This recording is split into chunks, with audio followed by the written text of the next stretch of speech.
Dopo la retrocessione dalla Serie D, il Carbonia Calcio riparte da Diego Mingioni. Sarà lui a guidare la squadra biancoblù nel prossimo campionato di eccellenza regionale 2022-2023. Nuorese, 31 anni, laureato in scienze motorie, torna a Carbonia a distanza di poco più di un anno, avendo ricoperto l'incarico di preparatore atletico nella stagione 2020-2021 in Serie D, al fianco di Marco Mariotti prima e di David Suazo poi.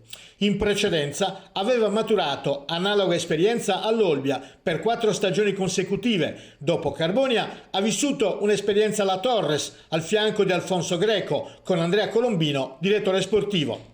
E alla prima esperienza da allenatore responsabile della prima squadra. La società biancoblù ha annunciato di essere al lavoro per la conferma dello staff della scorsa stagione con Manuel Contu, Matteo Croveddu, il tecnico delle riabilitazioni Alessandro Massaiu, il fisioterapista Fabrizio Manca e il massaggiatore Stelio Pugeddu.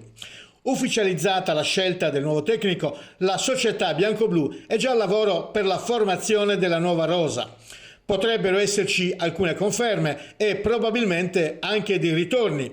Il primo potrebbe essere quello di Marco Piredda, 28 anni, talentuoso centrocampista rimasto nei cuori dei tifosi del Carbonia dopo l'esperienza maturata 2 stagioni fa in Serie D con Marco Mariotti e David Suazo, anche da capitano, in alternanza con Matteo Bagaglini.